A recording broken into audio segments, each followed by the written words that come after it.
possa nos ajudar, nos iluminar neste dia, né? Neste estudo do livro Missionários da Luz. O capítulo de hoje é o capítulo 2, nós vamos dividi-lo em duas partes, né? A primeira parte vai ser essa semana e a segunda parte a semana que vem. Primeiramente eu gostaria de deixar bem salientado que muitas informações aqui falta ao meu conhecimento por ser muito fisiologia, muita coisa de corpo mesmo, né? Seria ideal médicos, né, para explicar alguns processos, e a gente vai, apesar do estudo e tudo mais, a gente vai tentar explicar da forma como a gente entendeu, tá? Deixamos claro aí que se tiver uma questão aí, um posicionamento, podem colocar, né, que a gente vai aprofundar, né, vai estudar e faz uma retificação futura. Mas trabalhamos, empenhamos, estudamos para não acontecer, né, para não ter esse tipo de situação. A gente precisa entender também, antes de iniciar esse estudo, que o Missionários da Luz é um livro muito mais científico. Então, ele despende de nós uma boa vontade de procurar, além do que a gente vai passar aqui, porque já adianto para vocês que é pouco tempo, né, pelo extenso material, buscar mais conhecimento, buscar conteúdos mais aprofundados para ficarmos antenados e conseguirmos captar todo o ensino que a lição do estudo quer nos passar. Beleza? Bom, vamos lá. Matéria de escola, voltando lá, né, no nosso colegial. O cérebro funciona através de impulsos elétricos, tá? Os impulsos elétricos, eles são feitos por um negocinho, né, chamado neurônio. E é através disso daqui que acontece, por exemplo, a comunicação do cérebro até mexer o braço, a perna, um pensamento, enfim. É através da comunicação de neurônios com neurônios e faz com que tenha todo a fisiologia, né, todo o funcionamento do nosso corpo. É através desse carinha aí que tem essa cara, né? Tem o axioma, lá tem os dendritos, enfim, tem as terminações neurais ali, tal, né? Bom, dois neurônios, um do lado do outro, é assim que acontece, tá? Isso aí é tudo invisível, né? A olho nu. Pode ter 2 metros dentro do próprio corpo, mas não se vê. Tá? Essa perninha aqui pode ser comprida, mas não vê porque é muito fino, vamos dizer assim, tá certo? Então, eles conversam um no pezinho e na cabecinha do outro, vamos dizer, tá? Aquela região ali, no meio, é onde ocorre a comunicação. Só que, por incrível que pareça, esses neurônios não se encontram, não se batem um com o outro. Eles ficam próximos, mas não chegam a encostar, tá? E aí, o que acontece? Essa região tem uma coisa chamada neurotransmissor, que são substâncias, tá? Como se fosse, vamos dizer assim, para dar a liga no negócio, para conseguir dar esse impulso elétrico que chega, que esse cara aqui está querendo mandar para lá, ele precisa de uma substância para mandar esse fluido, esse impulso de um para o outro sem se encontrar. Essa substância se chama neurotransmissor, tá? E esse neurotransmissor, que são de vários tipos e tudo mais, nós vamos ver um pouquinho mais daqui a pouquinho, eles dão uma característica nossa, da forma como a gente pensa, como a gente age e tudo mais. E essa região onde existe o neurotransmissor e esse quase encontro dos neurônios se chama sinapse. Beleza? É algo extremamente importante de nós sabermos o funcionamento do cérebro, tá? Vamos lá.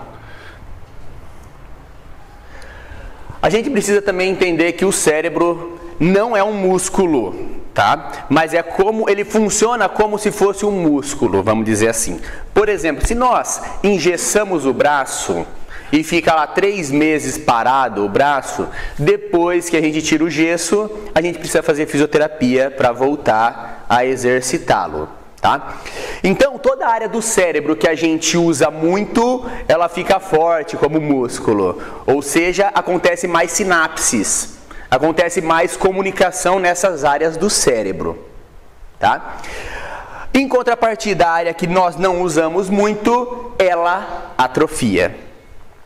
Isso faz com que nós tenhamos mais propensão, fisicamente falando, devido às nossas formas de como a gente pensa, a gente cria tendências de forma de pensar. Ou seja, a gente vicia o nosso cérebro a pensar de uma forma ou de outra. Por isso que as mensagens espíritas, elas sempre trazem cunho moral, de informação boa. Por quê? Do bem. Porque ela faz com que a gente ouça informação interessante, boa, né? Que transforma a forma da gente pensar, da forma moral, né? Enfim. Então, o que a mensagem espírita faz, no caso? Ela edifica e constrói essa parte do cérebro ligada à moral, ao bem, ao próximo, essas coisas. Por isso, e o que acontece? Quando a gente fortalece o lado do pensamento no bem e tudo mais, no cérebro, a gente está tendenciando a nossa mente em pensar coisas boas, certo? Como nós falamos, existem vários neurotransmissores, né? Neurotransmissor, aquela substânciazinha que liga, faz ter a comunicação entre um neurônio e outro, né? O neurotransmissor, basicamente, esses 3, extremamente importantes, regulam a nossa atividade de pensamento, né? De humor, enfim.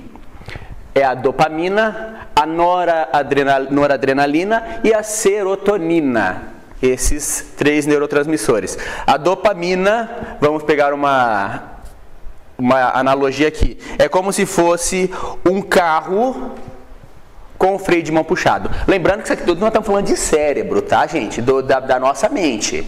A noradrenalina, quando a gente tem um exagero dela, a dopamina, quando a gente tem um exagero dela e tudo mais, é como se a gente tivesse eu vou retificar o que eu falei.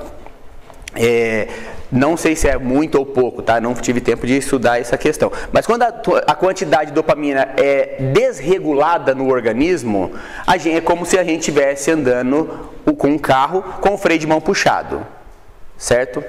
Essa é a função da dopamina. A gente vive sem ânimo. A noradrenalina é um carro sem freio. E vai passando por cima de tudo. E a serotonina, se a dopamina é um carro sem freio, é um carro com freio de mão puxado, a serotonina é um carro sem combustível, porque não tem ânimo. A serotonina faz com que a gente tenha o prazer, o ânimo de fazer alguma coisa, tá? Então, se nós tivermos esses 3 aí em quantidade certa, normal, quantidade regular e tal, certinha, a gente é normal. Se falta um, excede outro, alguma questão nesse sentido, ou a gente é bipolar, ou tem muita vida muito acelerada, ou somos depressivos, né, maníaco depressivo, enfim, né? Então, dando tudo certo, tá tudo normal, certo? A serotonina, já vamos entrar começando, né? A serotonina é um dos neurotransmissores. A função dela, ó, inibição de ira, agressão, regula a temperatura corporal, o humor, o sono, vômito e apetite. Então a serotonina é um neurotransmissor interessante, que ela faz com que a gente esteja mais domado. E quanto mais a gente tiver essa serotonina em nós, melhor pra gente. Vamos lá. A melatonina é um hormônio que é produzido a partir da serotonina, daquele neurotransmissor. Aquele neurotransmissor, a serotonina, vira melatonina. Sabe aonde? Na epífise. Justamente no órgão em que a gente vai estudar hoje. Tá? Então, a serotonina, a epífise pega esse neurotransmissor, a melatonina, que é a do prazer, né, da inibição da ira, da agressão, do humor, e transforma em melatonina, né? Ela vai usar mais se nós tivermos mais. Se tivermos menos, usará menos, né? Bom, de uma forma geral, precisa, como diria o Dr. Sérgio Felipe, de todos os seres vivos do planeta estarem em harmonia para conseguir ter uma vida, né? O ecossistema precisa estar em harmonia. E um dos pontos em que ele defende a tese dele é de que a epífise é um desses reguladores, né? Que faz com que os seres vivos consigam viver num ritmo igual, né? De uma forma em que seja sustentável, mais ou menos assim, né? A vida, né? Então, um sincronismo com o ecossistema e os seres vivos. Deixamos aqui, como nós dissemos, né? O assunto é extremamente extenso, não dá pra gente conversar muito, né? Entrar muito nisso daí, nós fizemos só uma introduçãozinha. Fica aí para estudar Dr. Sérgio Felipe, né, na internet, YouTube, tem bastante coisa do Dr. Sérgio Felipe, e da doutora Anete Guimarães, neurocientista, tá certo?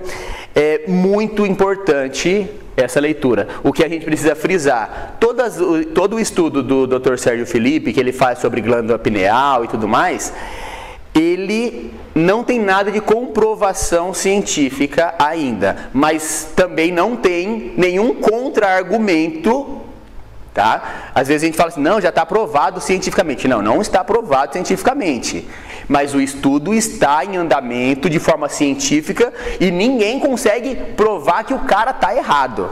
A questão é essa, tá? Então é muito importante. A Anete Guimarães separa tempo, é muito maravilhoso os estudos, as informações dela, tá? Mas cada estudo é 3 horas, de cada palestra é um bom, mas é muito, muito válido mesmo, tá? Como apêndice aí para nossa conversa de hoje. Tá aí, glândula pineal. Fica aí nesse lugar aí do cérebro, tá bom? Vamos lá. Vamos começar, né? Senão não acaba hoje. Enquanto nosso companheiro se aproveitava da organização mediúnica, voltamos para o livro, tá? Começamos o capítulo 2. Valia-me, André Luiz falando, das forças magnéticas que o instrutor me fornecera. Ou seja, quando ele colocou a mãozinha lá no André Luiz já conseguiu enxergar profundamente, né? Para fixar a máxima atenção no médium. Quanto mais lhe notava as singularidades no cérebro, mais admirava a luz crescente na epífise. A glândula minúscula transformava em núcleo radiante e em redor seus raios formavam como se fosse uma flor de lótus, né, de pétalas sublimes. Examinei atentamente os demais encarnados e todos eles apresentavam uma certa luminosidade na glândula. Ou seja, todo mundo que estava ali naquela reunião mediúnica estava compenetrado de uma certa forma, estava com boa vontade de fazer alguma coisa também, né? Mas nós vamos ver que não era todo mundo que nós vimos, né, também, né, não era todo mundo que estava pronto para receber as informações, né? Mas nenhum brilhava como no intermediário em serviço, como aquele cara que a gente que eles tinham pego, né, no capítulo anterior lá para psicografar. Sobre o núcleo, ou seja, naquele ponto amarelinho da flor ali, né? Semelhante agora à flor resplandecente, né? Caíam luzes suaves de mais alto, reconhecendo eu que ali se encontravam em jogo vibrações delicadíssimas e imperceptíveis para mim.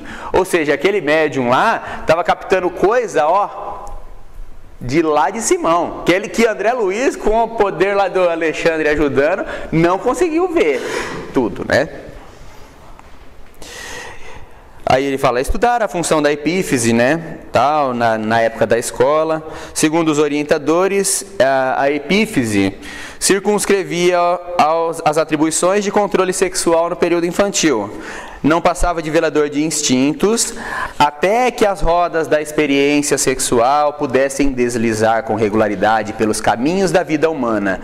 Depois, decrescia em força, relaxava e quase desaparecia para as glândulas genitais, né, que são as glândulas do sexo, né, tal, a puberdade, né, a sucedessem no caminho da energia plena. Bom, então, quando criança, a função material, na época dele lá, era somente de regular, de não deixar a criança sentir o prazer no sexo, né, olhar dessa forma, né? Então ela era como um velador, ali era um véu, não deixava a criança ter esse tipo de sentimento. É esse o estudo que tinha, né? Mas, se nós formos ver hoje, a glândula pineal ou epífise, como quer que a gente queira falar, ela fala o seguinte, se nós colocarmos lá na internet, lá no Wikipedia, lá, a glândula pineal ou epífise, né, ou simplesmente pineal, é uma pequena glândula endócrina no cérebro dos vertebrados. Vamos lá. Glândula endócrina. Glândula é tudo que secreta alguma coisa, beleza? Normalmente hormônio, né? Ou sempre hormônio. Se nós analisarmos, existem glândulas exócrinas, por exemplo, a glândula sudorípara, nossa, que joga suor para fora do nosso corpo. Essa é uma glândula exócrina. Essa daqui é uma glândula endócrina porque ela produz um hormônio dentro do corpo, tá? Então, é uma glândula endócrina no cérebro dos vertebrados. A glândula pineal, como nós já falamos, produz o que? A melatonina, que nós falamos lá atrás, tá? Aquele hormônio derivado da serotonina, que é aquele neurotransmissor que nós conversamos, e modula os padrões de sono nos ciclos circadianos, o dia e a noite, e sazonais, como a gravidez, enfim, né? Migração de pássaro, né? A glândula pineal é grande na infância e reduz de tamanho na puberdade. Parece ter um papel importante no desenvolvimento sexual, na hibernação e no metabolismo de procriações sazonais. Então, ele regula esse ciclo de dia e noite, de gravidez, né, de menstruação, né, até a própria migração dos pássaros, né, enfim. Então, tem ela é estritamente ligada também à sensação da luz. Quando tem luz, para de produzir. Quando não tem luz, começa a produzir a melatonina, enfim, né? Aí dá o sono, enfim, já a gente consegue se situar, né, como nessa questão do dia e da noite, né? Muito interessante a gente analisar isso daí.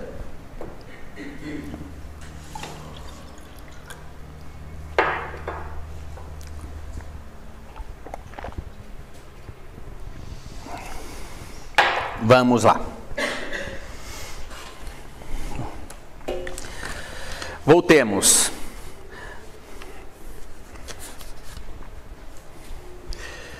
Não se trata de órgão morto, voltamos no livro, tá? Segundo as velhas suposições, porque aí eles imaginavam que parava, né? Chegava nos 14 anos, ele dava lugar para outra coisa. Aí ele continua, é a glândula da vida mental. O Dr. Sérgio Felipe fala que ali é o ponto onde o espírito, né, ou o perispírito se junta ao corpo mesmo, né? Se ele se manifesta é naquele ponto. É lógico que ele é unido célula a célula, mas ali é um ponto de convergência e de troca de informações. Tá? Ela acorda, olha aqui, ó. Se aqui na Terra eles achavam que ela dormia quando chegava numa determinada idade, ele fala aqui, ó. Ela acorda no organismo do homem na puberdade. As forças criadoras, acorda no organismo do homem na puberdade as forças criadoras, né, da vida, e em seguida continua a funcionar como mais avançado laboratório de elementos psíquicos da criatura terrestre. Ou seja, como falou, se é a sede da mente, se é onde a informação vem, é dali que parte todo o comando para o cérebro, tanto os sistemas automáticos como os sistemas voluntários acontecem ali, né? Partem dali. Né?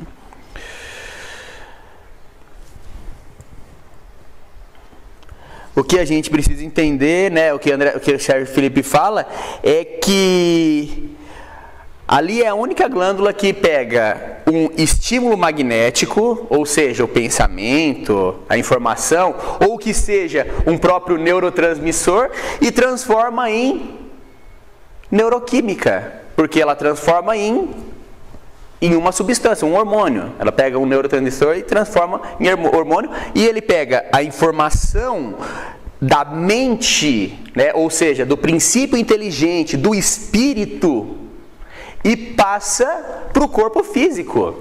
Ele tira um negócio que, vamos dizer assim, não é físico, que é o pensamento, que é a mente, que é a vibração, e transforma porque o cérebro funciona através dessas ligações elétricas, e transforma nessas ligações elétricas que comanda a nossa vontade, as nossas ações, enfim, o que quer que seja, a condução de toda a nossa vida.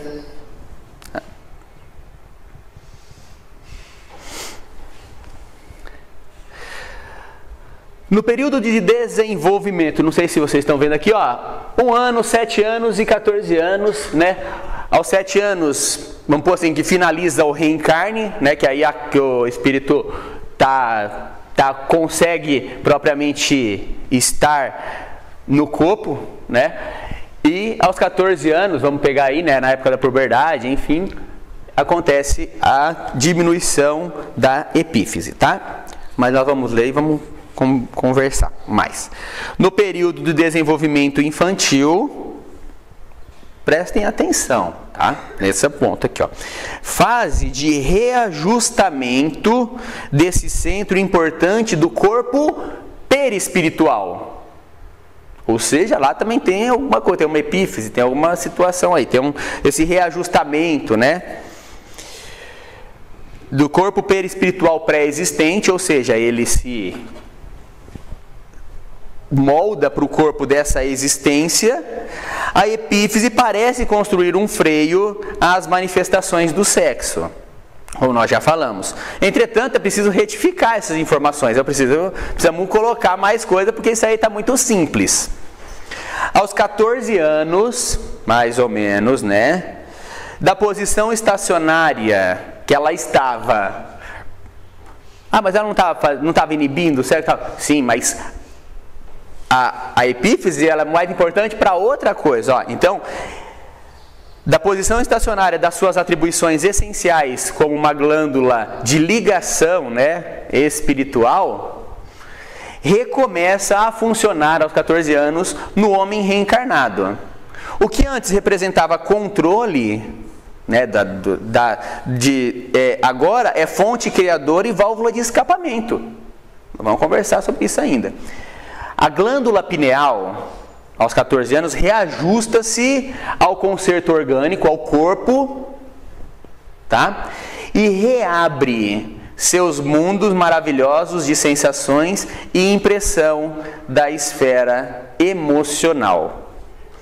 Ou seja, aos 14 anos, que a epífise ou glândula pineal, que quer que seja, ela modifica para que se aconteça essa mediunidade, para que esteja essa situação entre essa comunicação, né, entre o espírito do próprio, eu falo o espírito do próprio corpo, né, que tem aquele corpo naquele momento. Quando ela se prepara e ela está pronta para utilizar o próprio corpo, o que acontece?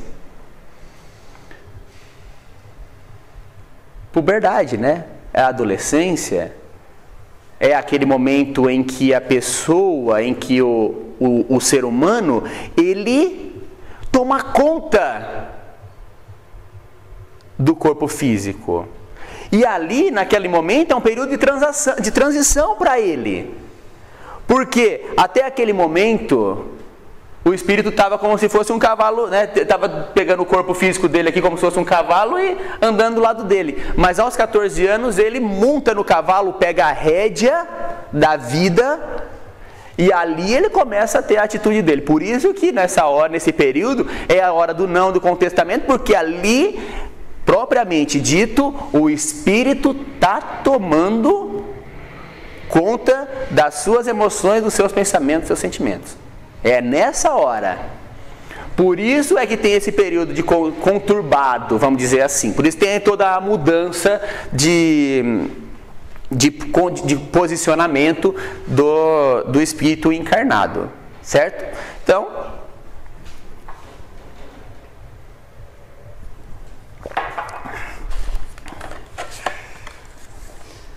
e aí o que ele faz, ó?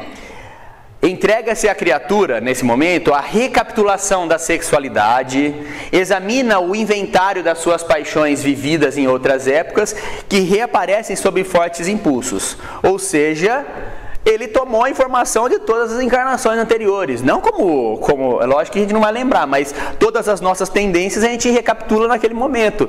E aí o que acontece? Duas coisas. Não, pode ser 4 coisas, vamos dizer assim, né? Pode ter a briga, né, entre o que você passou até os 14 anos para a criança? Foi coisa boa?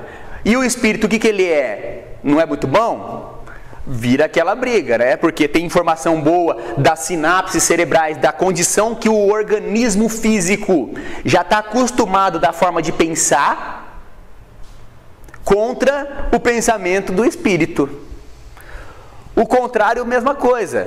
Se o espírito é bom e passou toda a informação ruim para ele naquele momento, ele chega aos 14 anos e ele começa a falar, não é isso que eu quero para minha vida, não é assim e tal, e começa aquela briga. Ou tudo igual, né? Se nós passamos coisas ruins e ele já vem de um lugar que não é muito bom, Deus nos acuda, né? Se passou coisa boa e o espírito é bom, aí vai embora, né? Então, por esse momento é o momento chave, por isso que é tão conturbada, assim, vamos dizer assim, a adolescência, né?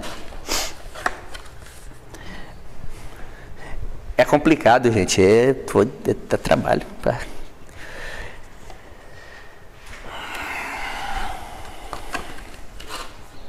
A gente precisa entender que o nosso corpo é uma estrutura mediúnica por si só, né? A epífise, a gente está percebendo aqui que ela é o aparelho mediúnico, né? É por ali que os espíritos incidem, né? E o nosso corpo é um aparelho mediúnico por si só, por quê? Porque eu sou um espírito e estou atuando no meu corpo. Ou seja, isso daí já é um fenômeno mediúnico. Conseguem compreender isso daí? Porque o espírito, estou atuando no meu corpo físico. Então essa atuação é de forma mediúnica, né?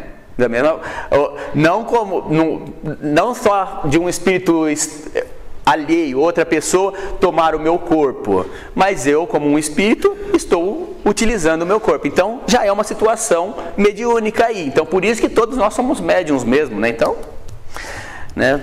isso daí é conclusão do Dr. Sérgio Felipe, bem interessante, né? Bom, outra informação que o Sérgio Felipe passa para a gente, né? E é bem interessante da gente analisar, né? Não sei se vocês lembram, né, como que funciona um magnético, né, o magnetismo da Terra, enfim, né.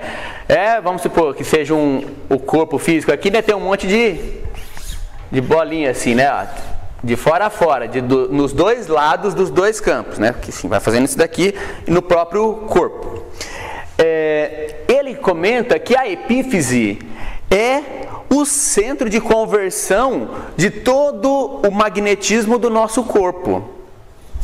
É ali na epífise que acontece essa junção dessa volta, né, da áurea, enfim, né, porque tudo que é impulso elétrico gera um campo elétrico. Isso aí é de escola, né? Então, como funcionamos por eletricidade, como nós mandamos batimentos cardíacos é eletricidade, né? É impulso que a gente está jogando, né? Força que a gente tá gerando dentro de nós, né?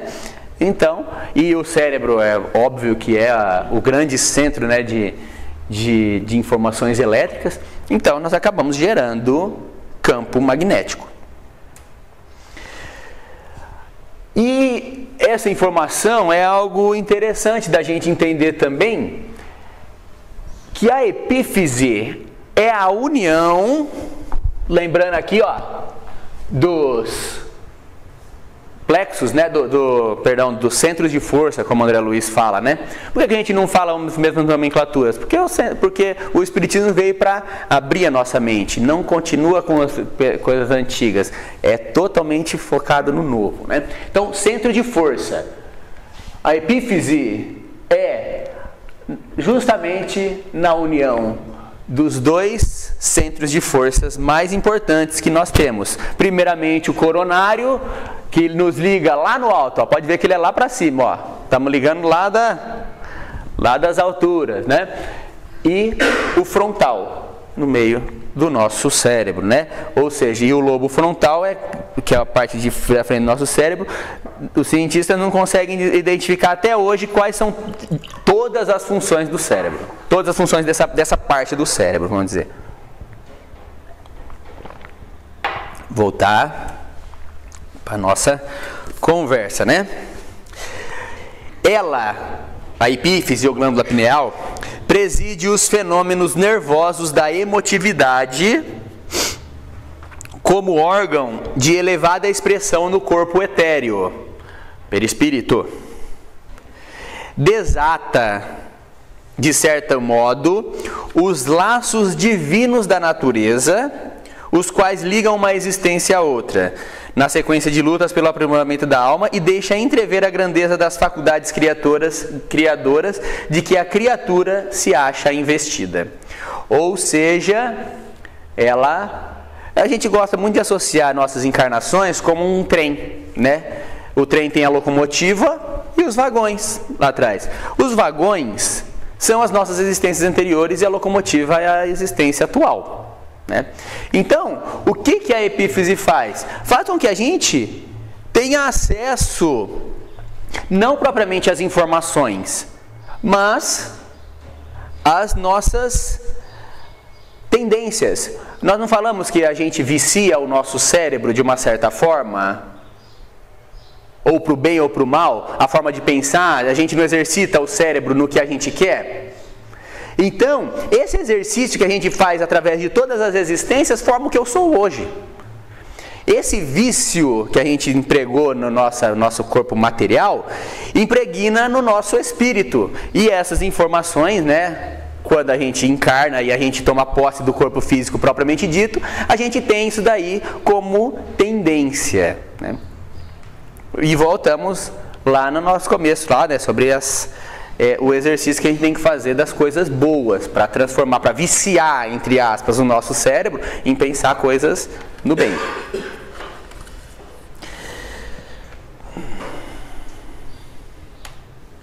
Vamos lá.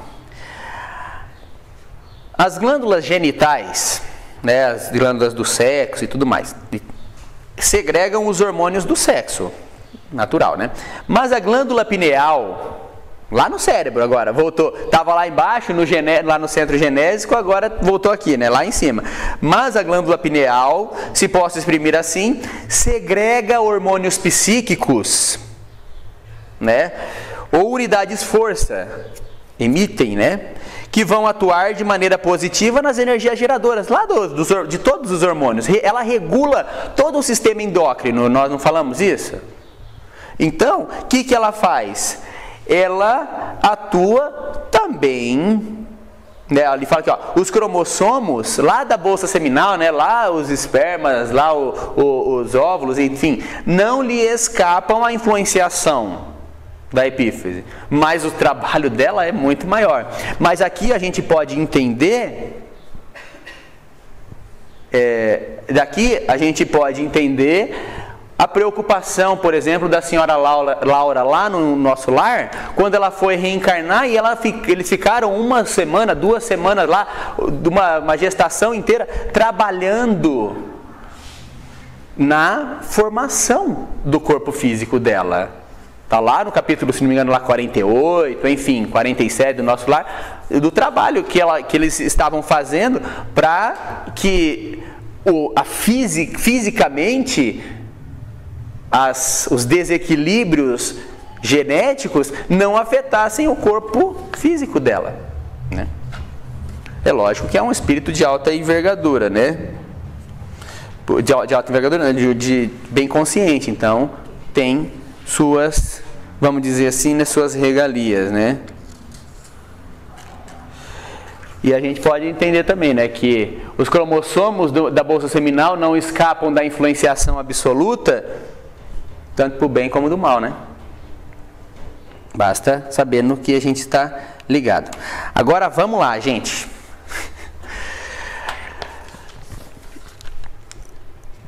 Segregando delicadas energias psíquicas, a glândula pineal conserva ascendência, ou seja, ela manda em todo o sistema endócrino. Eu falei que eu tinha falado antes, mas não é agora. Aí, ó. Em todo o sistema endócrino. Ou seja, e o que as glândulas fazem? Regula todas as atividades do corpo. Ligada à mente por princípios eletromagnéticos do campo vital. O que é campo vital? É ali a sede onde o espírito atua sobre o perispírito. Tem uma ideia, está lá atrás, né? Aí ali é o corpo, né? O corpo mental e tal, né? Ligadamente, tal, o campo vital, que a ciência comum ainda não pode identificar, comanda as forças subconscientes, sob a determinação direta da vontade. As nossas viciações cerebrais, vamos dizer assim, né? Vamos pegar tudo, tentando analisar da forma mais material possível pra gente, tá? As redes nervosas constituem-se como fios de telefone, né? Vamos atualizar esse negócio aqui, né? Para ordens imediatas a todos os departamentos celulares, a todas as células do corpo, sob sua direção efetuam suprimentos de energias psíquicas a todos os armazéns autônomos dos órgãos. Ou seja, manda em tudo propriamente dito, né? Olha aí, ó, tudo que tiver amarelo já fica meio veiaco, gente. Assiste de novo, que tem muita informação. Demorou bastante pra gente compilar tudo, né? Mas depois vai dando uma olhada. No que tem amarelo é umas coisas muito interessantes. Manancial, o que é manancial? Rio, né? Enfim, manancial criador dos mais importantes. Suas atribuições são extensas e fundamentais. Na qualidade de controladora do mundo emotivo. Por que do mundo emotivo? Porque ela não pega a serotonina lá atrás, nós falamos lá, que é responsável do prazer e tudo mais, tá? Ela utiliza, ela trabalha mais ou menos de acordo com a quantidade de produção desse neurotransmissor, né? Então, ela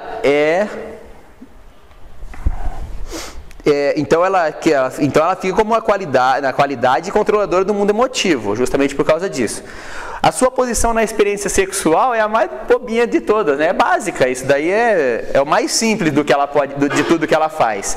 De modo geral, todos nós, agora ou no pretérito, viciamos esse foco sagrado de forças criadoras, transformando em um ímã relaxado para as sensações inferiores da natureza animal. Se nós voltarmos aqui um pouquinho, a gente vai ver, ó, se o coronário nos liga lá para cima, ó o que o genésico e o básico faz aqui, ó, pra gente, né? Nos liga diretamente à terra, né? Ao chão. Quantas existências temos despendido, temos gasto, né, na canalização das nossas possibilidades espirituais para os campos mais baixos de prazer materialista, né? Lamentavelmente divorciado da lei do uso, isso daí, Lísias, lá no nosso lar também fala que ele e Lacínia, né, estão reencarnando várias vezes e a maioria das vezes quem falha na encarnação é ele, porque pela facilidade que o mundo dá do homem, no caso, né, na transgressão desse centro, né, do sexo, enfim, tudo mais, né? Tá lá em nosso lar também, lá no finalzinho, lá pro capítulo 46, enfim, lá no campo da música lá. Aí, eu não sei feito de cabeça não, viu, gente? Tá acabando de ler o nosso live faz umas 2 semanas, por isso que tá meio fresco o negócio, tá? Lamentavelmente, não... Bom, lamentavelmente, divorciada da lei do uso, abraçamos os desregramentos emocionais e daí, meu caro amigo, a nossa multimilenária viciações das forças geradoras, das energias geradoras, carregados de compromissos morais com todo aquele a quem ferimos com os nossos desvarios e reflexões.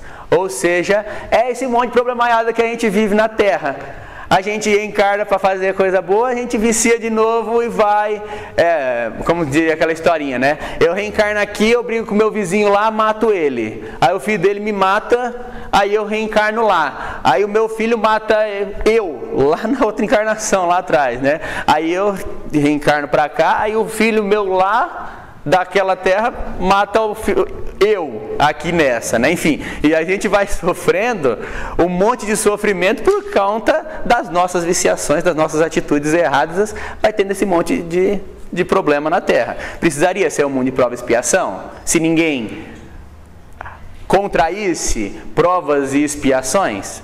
Não, né? Podia mudar de hoje para amanhã, né? Então, a nossa função é o quê? Reformar esses centros vitais que a gente desregrou, né? Vamos lá. E aí, do lastimável menosprezo a esse potencial sagrado,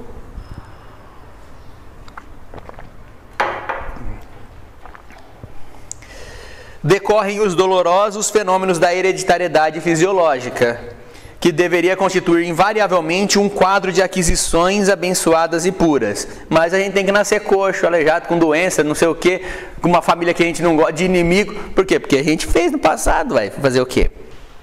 A perversão do nosso plano mental, prometo que eu nem vou entrar nessa parte do plano mental, né? Vai ficar para frente aí, para nossos estudos posteriores, né? Consciente, né? A perversão do nosso plano mental consciente, em qualquer sentido da evolução, determina a perversão do nosso psiquismo inconsciente. Ou seja, o neocórtex, a parte do cérebro capaz de armazenar as informações de hoje, ele impregna no arquicórtex, que é a parte da memória, da informação. Ou seja, ali grava na onde? No espírito, ou no perispírito, né? Podemos dizer assim. E aí, quando a gente for encarnar de novo, aquele centro viciado está lá para nós resolvermos. Está lá o presentinho que a gente mesmo se deu de uma encarnação para outra. Encarregado da execução dos desejos e ordens mais íntimas na esfera das experiências, das operações automáticas. É aquela vontade que a gente não consegue segurar, né? A vontade desequilibrada está aí ainda, né? Tá. A vontade desequilibrada desregula o foco das nossas possibilidades criadoras. O foco dele, né? Daí procede a necessidade de regras morais para quem de fato se interesse pela aquisição das eternas, né, das informações, das aquisições eternas nos domínios do espírito. Por isso que a gente precisa de vir ao centro, de receber informação boa. Para quê? Para que o nosso cérebro se acostume com coisa boa e larga as nossas viciações do pretérito para lá, nas nossas anteriores encarnações, né? Aí, ó. Mas é fácil, ó. Deu a dica aí, ó. Só isso, ó. Renúncia, abnegação, continência sexual e disciplina. Fácil. Fácil, gente, ó. Simplesinho, 4 coisinhas só. Não representam meros preceitos de feição religiosa. São providências de teor científico, como a gente falou aqui, de viciação do cérebro para impregnar na nossa memória. Nunca fugiremos à lei cujos artigos e parágrafos do Supremo Legislador abrangem o universo. Qual lei? Causa e efeito. Simples, né? Para todos os seres do universo é assim. Não adianta, né? Vamos lá. Ninguém, finalizando a nossa conversa, ninguém enganará a natureza. Centros vitais desequilibrados obrigarão a alma à permanência nas situações de desequilíbrio. Não adianta alcançar a morte física exibindo externamente, né, gestos e palavras convencionais, se o homem não cogitou do burilamento próprio. A justiça que rege a vida eterna jamais se inclinou. Nós todos estamos aqui sob impérios de leis que são desde o princípio da evolução. Desde quando Deus criou o universo, é isso que é a lei. É assim que funciona. André Luiz, nesse estudo, ele quer mostrar para a gente que o porquê, a razão nos mostra já que é muito melhor que todo mundo faça o bem, né? Que todo mundo seja bom, do que ser ruim. Mas aqui, André Luiz quer mostrar que fisicamente falando assim, né, biologicamente falando, também nós temos essa como nós falamos assim, esse objetivo, nós somos construídos para essa forma, para essa finalidade, né? Então, que Jesus possa nos abençoar, nos iluminar. Assistamos novamente aí, né, na internet. Vamos ler, ouvir um pouquinho de Anete Guimarães, muito interessante, tá? A conversa com elas lá. E que Jesus nos ilumine a todos. Estamos parando no meio do capítulo. No capítulo, na semana que vem, a Mari acaba a conversa sobre a epífise. Muito obrigado a todos, um ótimo dia.